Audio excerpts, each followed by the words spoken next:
Well, hello, good morning. Welcome to my shop of frustration. So, a couple days ago, when I finished with this radio, I barely had the upper bands receiving, if I remember right, and was very suspicious of some of the circuitry related to the double conversion feature that's in this radio.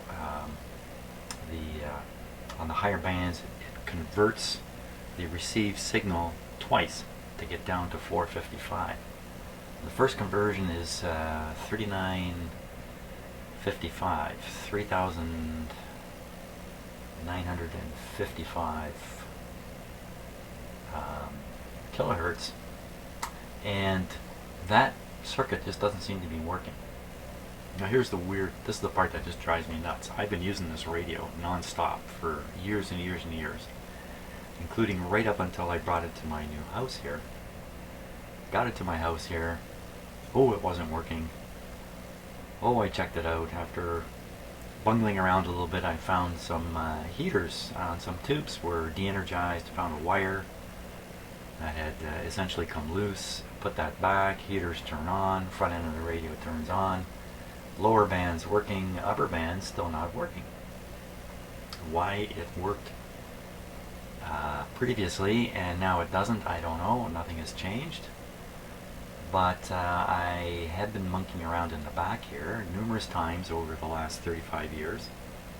And perhaps I monkeyed something up. So before I started working in here, before I started turning on the video, that is, I spent some time just poking around in the back of this radio, which is on right now. I better not forget that.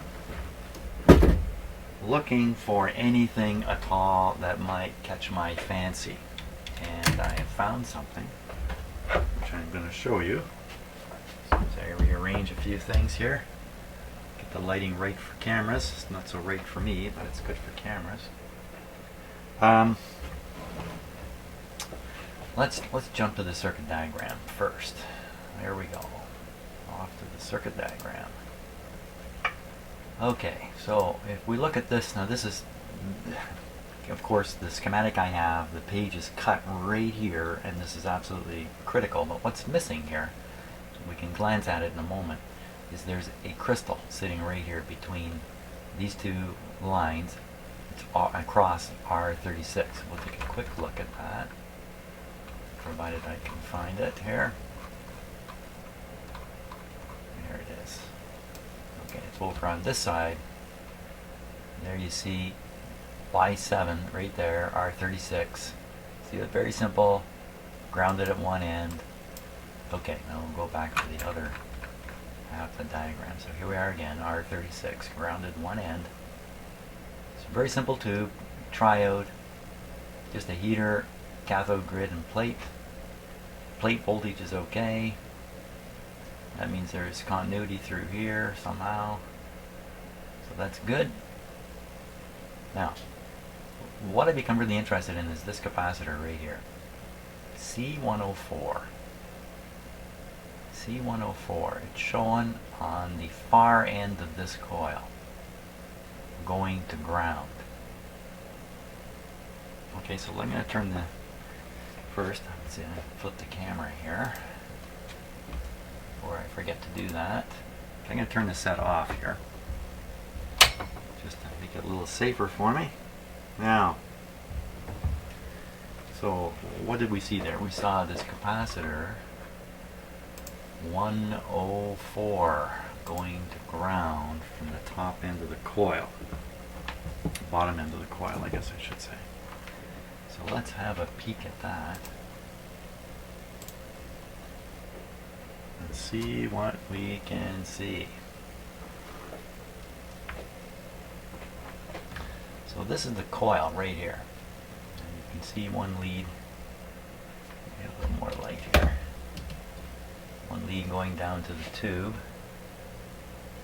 Down below there. Now, the top end or the far end is here, and you can see there's a yellow capacitor connected there.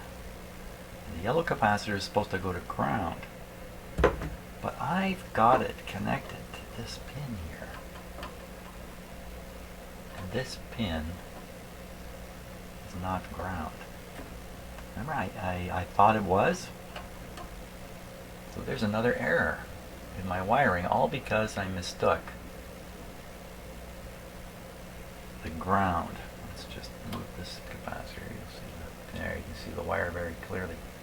That is supposed to go to ground. That is supposedly, was it 106?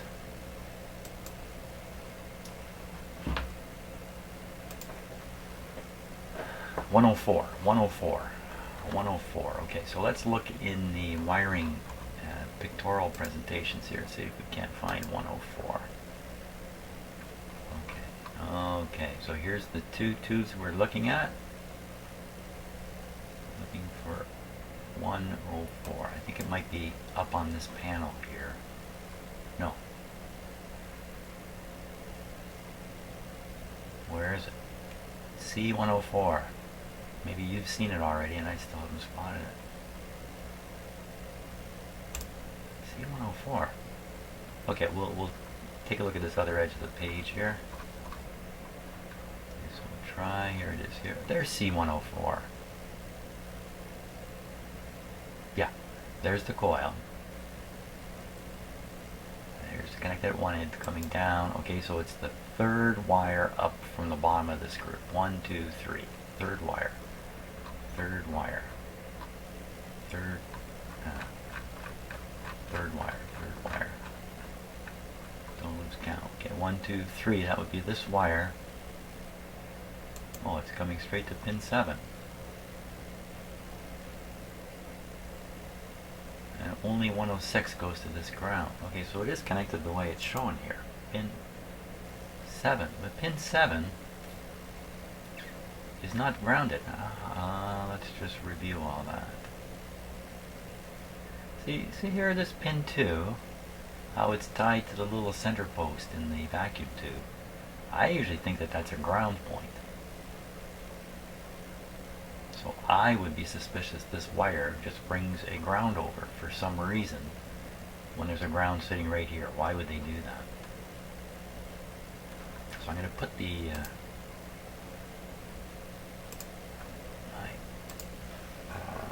ohm meter onto that.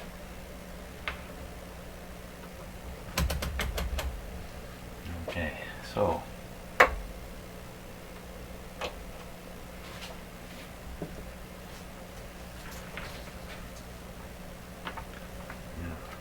okay, hang on a second here. Flip lead fell off. Here we go. Let's try that again. There we go. Okay, is that point a ground? No. Is this point supposed to be grounded? That's the center of the other tube. That's the... So what do we actually read there for resistance?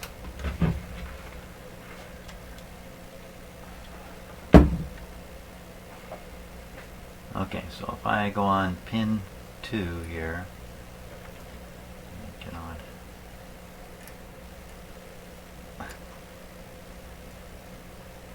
Really good contact. Son of a gun. Okay, there we go. Ooh, very high resistance. Oh, it's totally open. According to this.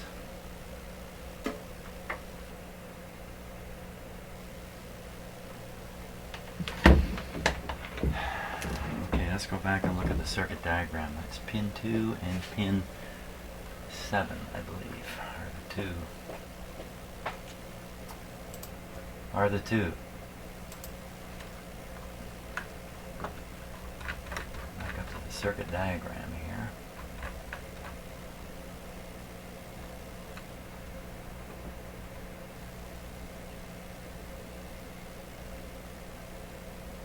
Pin 2 is showing grounded here.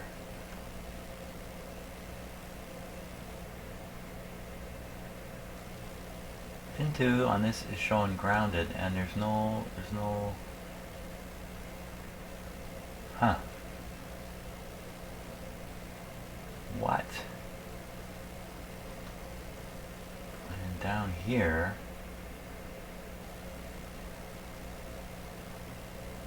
it's very confusing because some of the leads are using unused terminals on these tube sockets, and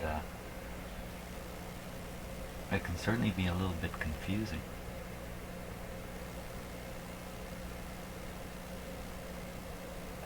Confusing to me. Okay, I'm not getting anywhere here. Yikes.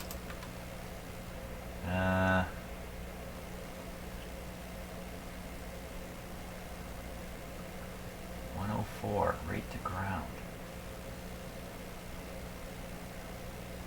103 is also going to ground.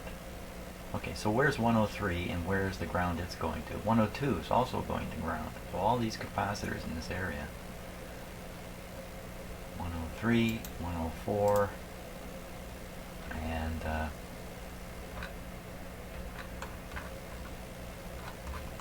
other side of the tube here. Sorry about this. Way over here. Any more capacitors? Inside this can. No. So every capacitor is supposed to be going to ground. Ground, ground, ground. 02, 03, and 04.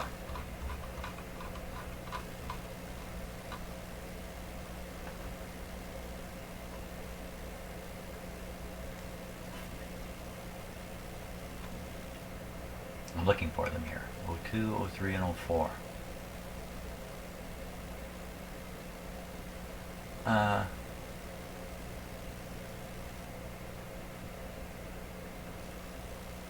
02, 03, and 04.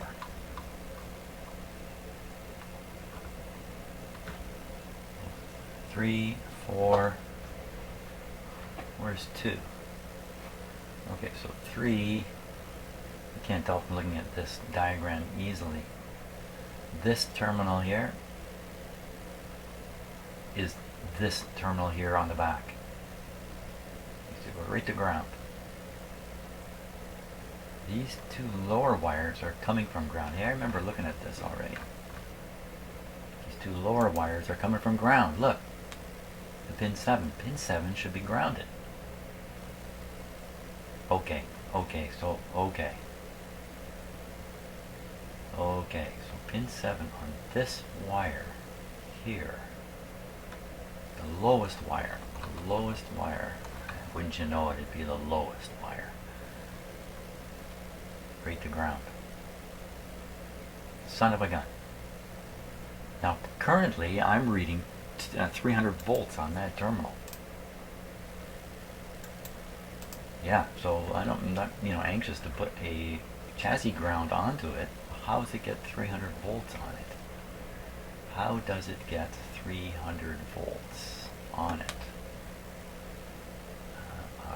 So look, you come through, oh no, pin 2. Pin 2 is directly connected. Oh, this is so confusing. Watch this. Pin 7, follow the wire. Pin 2, follow the resistor. Pin 6, follow the wire. Pin 1, follow the wire.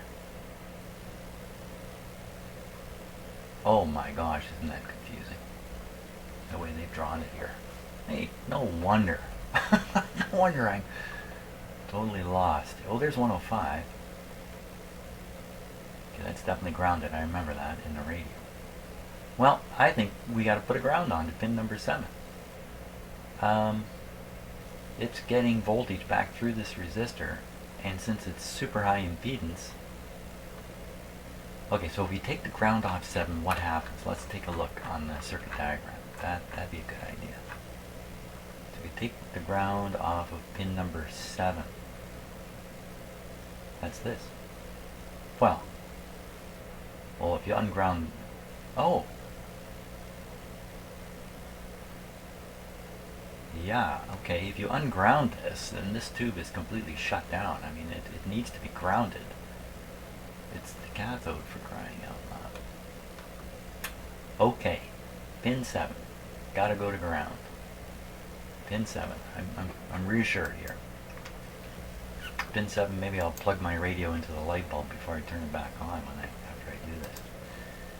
Pin 7. That, you know, that little ground wire that I found that wasn't quite connected, that seemed to be not quite, but yes, but no, and then I decided no, it shouldn't be connected there, and all this other nonsense. Well, now it looks like it should have been connected there. Are you following any of this? Because I barely am. Holy crap. So down in here, I gotta run. Didn't I have a clip? I had a clip lead in place. I had a clip lead in place in there. Oh man. See, I took one day off from my shop. Yesterday the weather here was stunningly warm. It was 15 degrees. It's supposed to be 2 degrees. It's 15, 16 yesterday. Sunny, beautiful day. And I spent the whole day in my garage, which is better than it sounds. I woke up the garage door. It's a little like being outside. Took advantage of the fantastic weather to reorganize my garage. I spent the whole day out there, from early in the morning till in the evening, making huge changes. My junk, basically. Okay, I cannot get my fingers in there at all. Is this thing off? Yes, definitely off. Just before I stick my fingers in. Okay, let's use remote fingers here.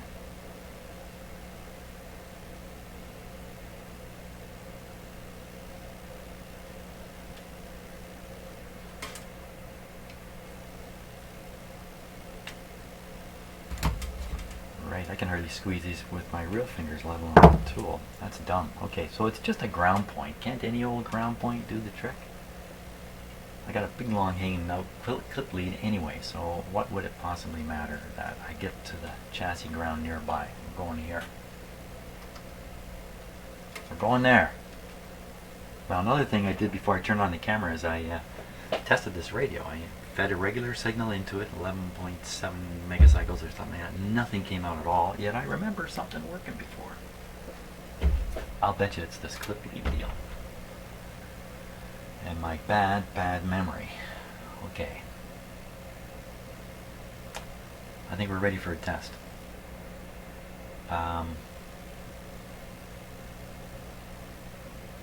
Let's let her rip. There we go. Something goes pop. You'll hear my footsteps as I run from the room. Look away. Nothing popping. Nothing smoking. Nothing yet. I just put a clip lead on a connection that I measured at 300 volts, and I just put a clip lead to ground, so I'm nervous here. Audio up. RF up. Oh! There it is. I believe that's a radio we hear. Okay, still tuned around 11. Okay, bingo. Just rammed a huge signal into the front end of this radio here. Okay. Oh my gosh. You know, basically, when I work on these radios, half the time I'm making mistakes and then hunting down my own mistakes. It's half of what goes on here. But I guess, you know, that's the price you pay to learn stuff. You think I'd learned my lessons by now. You know, well, the story is now. We are ready. Okay, so I'm going to solder a permanent wire in there. Turn this off here. Solder in a permanent wire, and then we'll get on with the alignment here. Holy smokes. So I don't think I'll video the soldering of the permanent wire. We'll just skip now on to the alignment process. Hopefully. Okay, I think we're ready to test the radio. Just do a regular signal input to it, test it, and if that's satisfactory, then we can put the 3.955 signal into the radio. I think I read somewhere about relying on the crystal itself that's in here because it's so accurate. But anyway, we'll read that when we get to the instructions. For now, we just want to test out the radio. I put the can back on after putting the wire in, and let's see, I've got my output meter connected, showing 0 because the set's not on. Let's switch it on here. we're going to want it to be as warmed up as possible. So I think it's still tuned to, let's see here.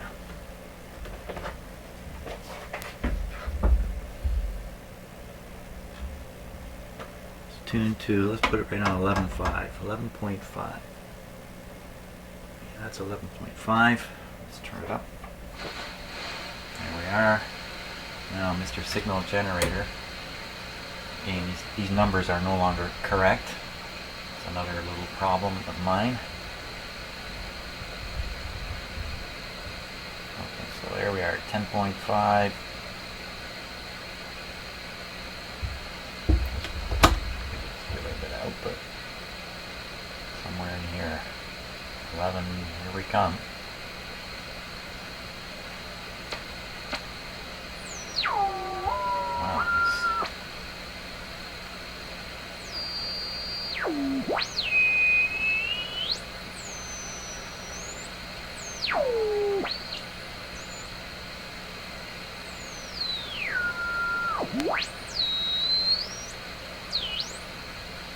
Okay, so I'm getting no indication on the panel meter here. So I'm going to turn down the volume a bit so we don't blow our ears off. Turn up the input here. See if we can't get something to show up on this meter. What is going on now? Okay, BFO is on. What's the matter with my meter? Why does it show me nothing? Lots of signal here. Oh, I know why. Because I've got it on manual. Let's put it on AVC. Turn down my signal generator. Now this should come to life, I think, I hope. Yeah.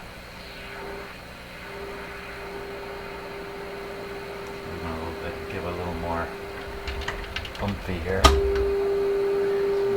Watch the meter. That's my camera. Hello. There we go. As I tune by, that's all we need to see. That's a pretty hefty signal I'm putting into the back of this radio right now. Don't know exactly what it would be. Something like a millivolt. Right? It really should be working like this with about a microvolt. So, you know what? That could be alignment issues. There's only one way to find out at this point. So, I'm going to turn down the speaker volume here. Turn up the output on the radio. And the reason I'm doing this is I want to get this meter around the 2 mark right there.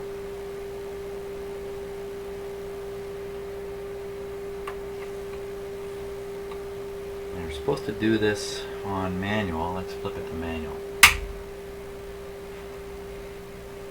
It's interesting, it went down a little bit. I got this wide open on manual. That's quite interesting. You would expect it to be the same or higher. Or at least I would. Anyway, it won't matter.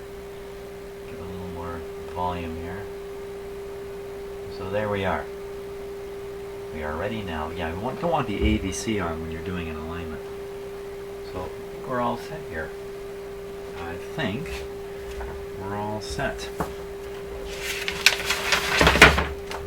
Time to read a few instructions.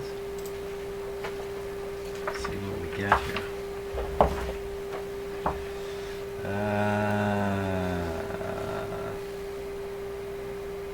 455 and do that. Match it to the 455 crystal, did that.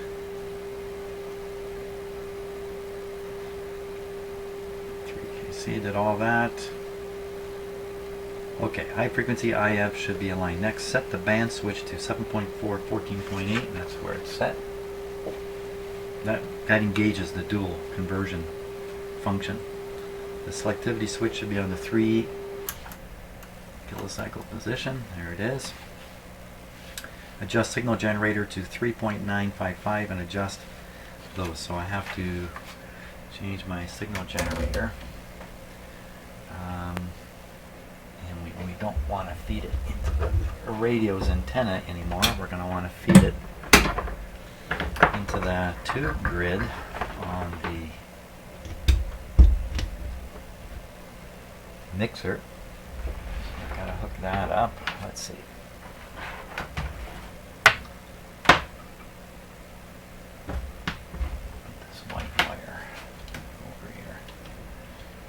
So I still have the capacitor hanging out of the tube pin right here.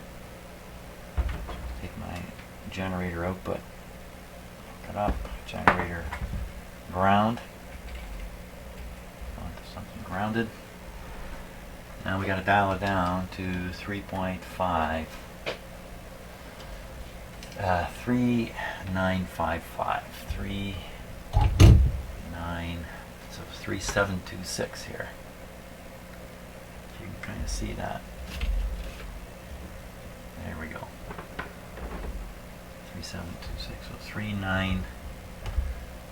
Oops.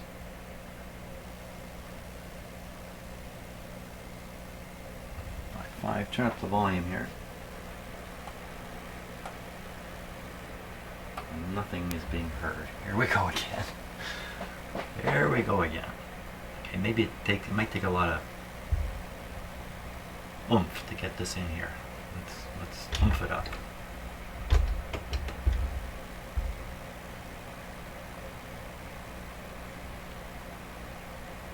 Oh, please, come on. Okay, signal generator's putting out everything it's got now. It's got no more to offer.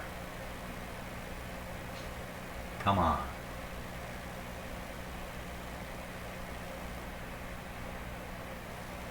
What stupid thing am I doing now? Okay, I'm going to switch this on to turn on the BFO. It's just nothing.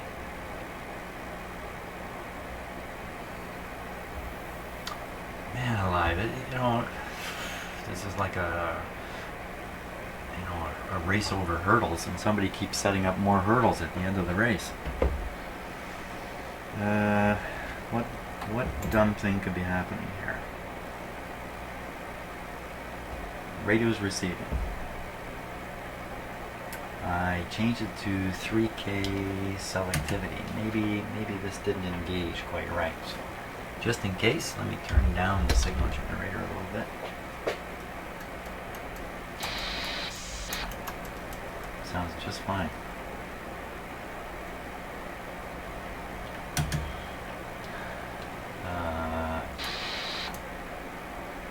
Come on.